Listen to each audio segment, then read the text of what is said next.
കർണാടകയിലെ ഷിരൂരിലെ ഇന്നത്തെ തെരച്ചിലും പ്രതിസന്ധിയിലാകുന്ന കാഴ്ചയാണ് രാവിലെ തന്നെ കാണാൻ കഴിയുന്നത്. തെരച്ചിലിനിറങ്ങിയ മുങ്ങൽ വിദഗ്ധർ തിരിച്ചുകയറി. അടിയൊഴുക്ക് ശക്തമായതാണ് തിരിച്ചടിയായത്. നാവികസേന സ്ഥലത്തെത്തി ഗതാഗതത്തിനായി ദേശീയപാത തുറന്നുകൊടുത്തു. ലോറി ഉൾപ്പെടെ കണ്ടെത്തിയ 4 പോയിന്റ് കണ്ടെത്തിയെന്ന് എം കെ രാഘവൻ പറഞ്ഞിട്ടുണ്ട്. അദ്ദേഹത്തിന്റെ വാക്കുകളിലേക്ക്. 4 പോയിന്റ് ഐഡന്റിഫൈ ചെയ്തു. 4 പോയിന്റ്. ആ 4 പോയിന്റിൽ ലോറി ഉൾപ്പെടെ അവർക്ക് കണ്ടെത്താൻ സാധിച്ചു. പക്ഷെ അവിടുത്തെ ഒരു വിഷയം എന്ന് പറയുന്നത് ഇന്നിപ്പോൾ നേവി, ഇന്ന് ഞാൻ രാവിലെ വിളിക്കുമ്പോൾ നേവി ഇറങ്ങി തിരിച്ചു കയറി. കാരണം അവിടെ ഈ അണ്ടർ കറണ്ട് അതിശക്തമാണ്. 6 to 8 knots അണ്ടർ കറണ്ട്. ഈ നേവിക്ക് ഡൈവേഴ്സിന് ഇറങ്ങാൻ പറ്റാവുന്ന നോട്ട്സ് 2.5 3 knots ആണെങ്കിൽ അത് വളരെ നമുക്ക് അവരുടെ സുരക്ഷയും കൂടെ നോക്കേണ്ട വിഷയമാണ്. നമുക്ക് ഉറപ്പറയാൻ പറ്റില്ല.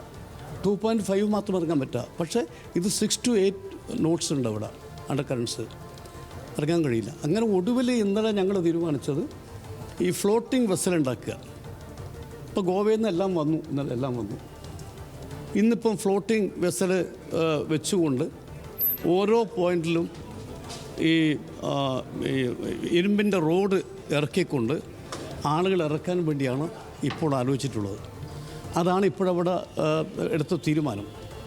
അപ്പോൾ എനിക്ക് തോന്നുന്നത് ഈ ഫ്ലോട്ടിംഗ് വെസൽ വരുന്നതോടുകൂടി എനിക്ക് തോന്നുന്നത് ഇന്നും നാളെയും കൊണ്ട് ഒരു റിസൾട്ട് കാണാൻ സാധിക്കും എന്നാണ് വിശ്വാസം.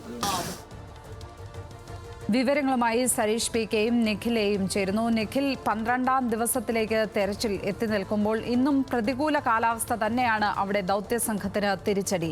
ഈ പുഴയിലെ അടിയൊഴുക്ക് ശക്തമായ തോതിലാണ്. അത് അതിവിദഗ്ധരായ മുങ്ങൽ വിദഗ്ധർക്ക് പോലും ഇറങ്ങാൻ പറ്റാത്ത രീതിയിലുള്ളത് ആണ് എന്നാണ് അവിടെ നിന്നും വരുന്ന റിപ്പോർട്ടുകൾ. അതിനെ നിയന്ത്രിക്കുവാനുള്ള സംവിധാനങ്ങൾ കൊണ്ടുവരും എന്ന് കഴിഞ്ഞ ദിവസം വാർത്തകൾ ഉണ്ടായിരുന്നു. അങ്ങനെ എന്തെങ്കിലും ഒരു ഇടപെടൽ അവിടെ നടക്കുന്നുണ്ടോ? എന്താണ് രക്ഷാപ്രവർത്തനം സംബന്ധിച്ച് ഇപ്പോൾ നൽകാൻ കഴിയുന്ന വിവരങ്ങൾ? ലക്ഷ്മി പത്മ, ഇപ്പോൾ പൂർണ്ണമായും നിലച്ചിരിക്കുന്ന അവസ്ഥയിലാണ് ഈ ദൗത്യം ഉള്ളത്. കഴിഞ്ഞ 1.5 മണിക്കൂറോളമായി ഒരു പ്രവർത്തനവും ഇവിടെ നടന്നതായി കാണുന്നില്ല. ആകെ ഇന്ന് സംഭവിച്ചത് ഈ നേവിയുടെ ഉദ്യോഗസ്ഥർ പുഴയിലേക്ക് ഇറങ്ങി അവരുടെ ബോട്ടുകളിൽ എത്തിയിരുന്നെങ്കിൽ പോലും അവർക്ക് തിരച്ചിൽ നടത്തുന്നതേക്ക് പുഴയിൽ ഇറങ്ങാനോ തിരച്ചിൽ നടത്താനോ ഒന്നും സാധിക്കുന്ന സാഹചര്യമല്ല. ഒരുപക്ഷെ നമ്മൾ ഈ പറയുന്ന 5.5 നോട്ടിക്കൽ മൈൽ എന്ന് പറയുന്ന വെള്ളത്തിന്റെ ഒഴുക്ക് ഇന്നലെ വൈകുന്നേരം നേവി ശേഖരിച്ച വിവരങ്ങൾ വെച്ചാണ് ഇന്ന് ഈ പുഴയുടെ മുകളിൽ തന്നെ അത് ഇന്നലെ ഉണ്ടായിരുന്നതിനേക്കാൾ വലിയ ശക്തമായ ഒരു ഒഴുക്കാണ് അനുഭവപ്പെടുന്നത്. അപ്പോൾ സ്വാഭാവികമായും ഇത് കൂടുതൽ നോട്ടിക് മൈൽസിലേക്ക് എത്തിയിട്ടുണ്ടാകാനുള്ള സാധ്യത തന്നെയാണ് ഉള്ളത്. ഒഴുക്ക് കൂടുന്ന ഒരു സാഹചര്യമാണ് നിലവിൽ ഈ പുഴയെ സംബന്ധിച്ചിടത്തോളം ഉള്ളത്. അതുകൊണ്ടൊക്കെ തന്നെ ആവണം നിലവിൽ ഒരു പ്രവർത്തനവും ഈ പ്രദേശത്ത് നടക്കുന്നില്ല. ആ കരയിലെ മണ്ണ് നീക്കുന്നതോ അല്ലെങ്കിൽ ഈ പ്ലാറ്റ്ഫോം തയ്യാറാക്കുന്നതോ അങ്ങനെയുള്ള ഒരു പ്രവർത്തനങ്ങളും നടന്നിട്ടില്ല. ഈ പറയുന്ന ഫ്ലോട്ടിംഗ് ബ്രിഡ്ജ് എത്തിക്കുന്നു എന്നാണ് മനസ്സിലാകുന്നത്. ഗോവയിൽ നിന്ന് പുറപ്പെട്ട ഫ്ലോട്ടിംഗ് ബ്രിഡ്ജ് ഈ പ്രദേശത്തേക്ക് എത്തുമെന്ന് തന്നെയാണ് മനസ്സിലാക്കുന്നത്. അത് പക്ഷേ ഏത് സമയത്ത് എത്തും, എപ്പോൾ അത് സംബന്ധിച്ച പ്രവർത്തനങ്ങൾ നടത്തും തുടങ്ങിയ കാര്യങ്ങളൊന്നും ഒരു വ്യക്തതയും ഇല്ലാത്ത സാഹചര്യമാണ് നിലവിലുള്ളത്. നിലവിൽ ഈ ദൗത്യം പൂർണ്ണമായും നിലച്ചിരിക്കുന്ന സാഹചര്യം തന്നെയാണ് നിലവിൽ നമുക്ക് ഇവിടെ നിന്ന് കാണാൻ സാധിക്കുന്നത്. അത് സരീഷ് പി കെ കൂടി ചേരുകയാണ്. സരീഷ്, നിഖിൽ റിപ്പോർട്ട് ചെയ്യുന്നതനുസരിച്ച് ഏതാണ്ട് പൂർണ്ണമായും സ്തംഭിച്ച ഒരു അവസ്ഥയാണ് ഉള്ളത് രക്ഷാപ്രവർത്തനം. കഴിഞ്ഞ ദിവസങ്ങളിലൊക്കെ ജനപ്രതിനിധികൾ അവിടെ ഉണ്ടായിരുന്നു. കേരളത്തിൻ്റെ മന്ത്രിമാരടക്കം എത്തി ഈ കാര്യങ്ങൾക്ക് ഒരു ഏകോപനം നൽകുന്ന കാഴ്ച നമ്മൾ കണ്ടതാണ്. ഇന്ന് ആ രക്ഷാപ്രവർത്തനങ്ങൾക്ക് ഏകോപനം നൽകുന്നത് ആരാണ്? അവിടെ ആരുടെ നേതൃത്വത്തിലാണ് ഈ 12ാം ദിനത്തിൽ എത്തി നിൽക്കുമ്പോൾ അർജുന് വേണ്ടിയുള്ള തെരച്ചിൽ നടക്കുന്നത്?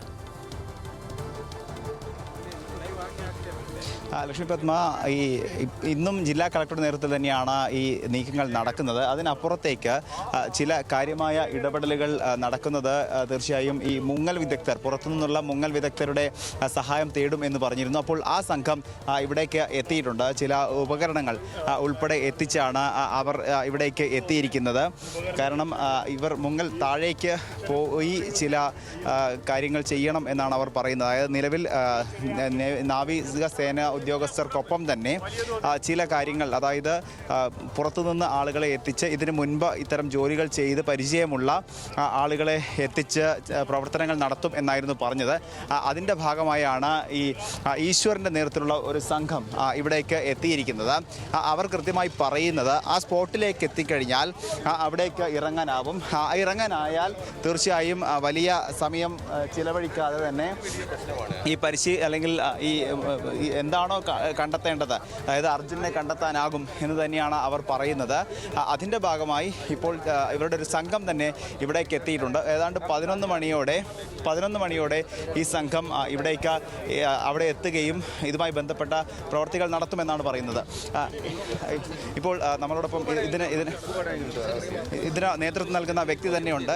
നിങ്ങൾക്ക് ഏത് സമയത്തേക്ക് ഇവിടേക്ക് ഇറങ്ങാൻ കഴിയും? ഇപ്പൊ പോയിട്ട് ചർച്ചിട്ട് 11 മണിക്കാവും. ഓക്കെ, എങ്ങനെയായിരിക്കും നിങ്ങൾ ഇറങ്ങി സ്കൂബ ഡൈവിങ് പിന്നെ എക്യുപ്മെന്റ്സ് ആക്കിയിട്ട് കീഴെ പോകും. എത്ര സമയം കൊണ്ട് നിങ്ങൾ അത് കീഴെ പോയിട്ട് കാണണം.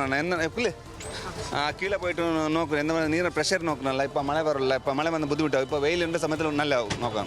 ആങ്കർ ഇറക്കിയുള്ള പരിശോധന ആങ്കർ ആക്കിയിട്ട്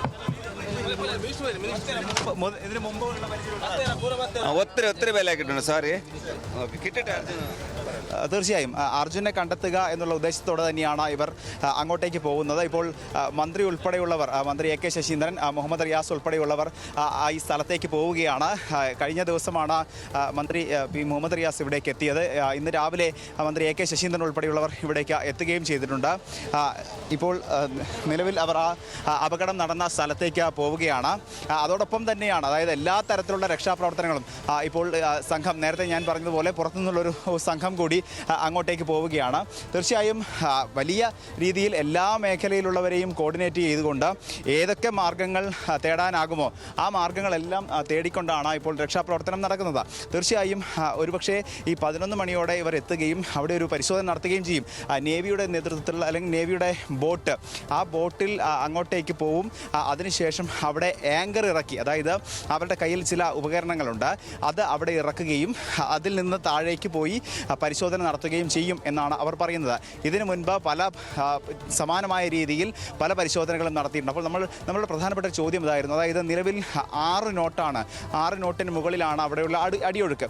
അപ്പോൾ അത് ഏത് രീതിയിൽ തരണം ചെയ്യും എന്ന് ചോദിച്ചപ്പോൾ ഇതിനു മുമ്പ് പല രീതിയിൽ അല്ലെങ്കിൽ ഇതിൽ കൂടുതൽ പ്രതിസന്ധി ഉണ്ടായിരുന്നപ്പോഴൊക്കെ ഞങ്ങൾ സമാനമായ രീതിയിൽ പ്രവർത്തിച്ചിട്ടുണ്ട്, പലപ്പോഴും ഈ പ്രവൃത്തി പൂർത്തിയാക്കിയിട്ടുണ്ട് എന്നാണ് അവർ പറഞ്ഞത്. സ്വാഭാവികമായും അതൊരു പ്രതിസന്ധിയല്ല, ഞങ്ങൾക്ക് ആ പ്രവൃത്തി പൂർത്തിയാക്കാനാവും എന്ന് തന്നെയാണ് അവർ പറഞ്ഞു വയ്ക്കുന്നതും. അപ്പോൾ സ്വാഭാവികമായും അവരിൽ പ്രതീക്ഷ അർപ്പിച്ചു തന്നെയാണ് ജില്ലാ ഭരണകൂടം അവരെ ഇങ്ങോട്ടേക്ക് വിളിച്ചിട്ടുള്ളത്. എന്തായാലും അതോടൊപ്പം തന്നെ കൂട്ടി വായിക്കേണ്ടതാണ് ഈ ഫ്ലോട്ടിംഗ് ബ്രിഡ്ജ് ഇങ്ങോട്ടേക്ക് എത്തിക്കുന്നു എന്നുള്ളതാണ്. ആ ഫ്ലോട്ടിംഗ് ബ്രിഡ്ജ് കൂടി ഇങ്ങോട്ടേക്ക് എത്തുമ്പോൾ സ്വാഭാവികമായും നേവി ഉദ്യോഗസ്ഥർക്ക് ഉൾപ്പെടെ ഇവിടേക്ക് എത്താനാവും. നേവി ഉദ്യോഗസ്ഥർ ഇന്നലെ തന്നെ പറഞ്ഞത് ഈ ഫ്ലോട്ടിംഗ് ബ്രിഡ്ജ്, പണ്ടൂൺ എന്ന് പറയുന്ന ബ്രിഡ്ജ് കൂടി എത്തിക്കുമ്പോൾ അത് എവിടെയാണോ സിഗ്നൽ കണ്ടെത്തിയിരിക്കുന്നത് ആ സിഗ്നൽ കണ്ടെത്തിയ സ്ഥലത്തിന് മുകളിൽ നിൽക്കുക, അതിനുശേഷം അവിടെ നിന്നൊരു പൈപ്പ് താഴ്ത്തി ആ പൈപ്പിലൂടെ ആ സ്ഥലത്തേക്ക് ഇറങ്ങാനാവുക. ഇത് തന്നെയാണ് നേവി ഉദ്യോഗസ്ഥർ മുന്നോട്ട് വയ്ക്കുന്ന ആശയം. തീർച്ചയായും അത്തരത്തിലുള്ള പ്രവർത്തനങ്ങൾ കൂടി അതിവേഗം പൂർത്തീകരിച്ചാൽ അർജുനെ കണ്ടെത്താനാകും എന്ന് തന്നെയാണ് പ്രതീക്ഷിക്കുന്നത്.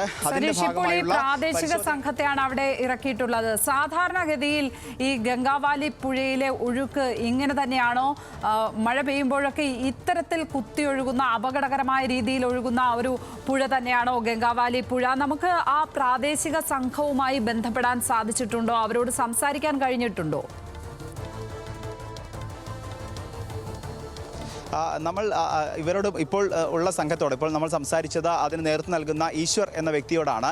അദ്ദേഹം തന്നെയാണ് പറഞ്ഞത് ഇതിൽ കൂടുതൽ പ്രതിസന്ധികൾ ഉണ്ടായപ്പോൾ കർണാടകയിൽ നിന്ന് തന്നെ നിരവധി ആളുകളെ രക്ഷപ്പെടുത്താനും നിരവധി മൃതദേഹങ്ങൾ തിരിച്ചെടുക്കാനും ഒക്കെ സാധിച്ചിട്ടുണ്ട്. 1000-ലേറെ മൃതദേഹങ്ങൾ കർണാടകത്തിൽ മാത്രം അവർക്ക് 6-7 ദിവസം കഴിഞ്ഞപ്പോൾ പോലും ഇതിലേറെയുള്ള പ്രതിസന്ധികൾ തരണം ചെയ്ത് അവർക്ക് അത് വീണ്ടെടുക്കാനായിട്ടുണ്ട് എന്നാണ് അല്പം മുൻപ് നമ്മളോട് ഈ മുങ്ങലിന് നേതൃത്വം നൽകുന്ന ഈശ്വർ നമ്മളോട് പറഞ്ഞത്. അവൾ സ്വാഭാവികമായും ഇത്തരത്തിലുള്ള പുഴകളിൽ ഇറങ്ങിയും ഇത്തരം പ്രവർത്തനങ്ങളിൽ ഏർപ്പെട്ടും പരിചയമുള്ളവരാണ്. പക്ഷേ അവരിപ്പോഴും അവരോട് നമ്മളിപ്പോഴും ചോദിച്ചത് കാഴ്ച പരിമിതിയുണ്ട്. കാരണം അതിനകത്തേക്ക് ഇറങ്ങിയാൽ ഒന്നും കാണാനാവാത്ത അവസ്ഥ, സീറോ വിസിബിലിറ്റിയാണ് ഇപ്പോഴും ഉള്ളത്.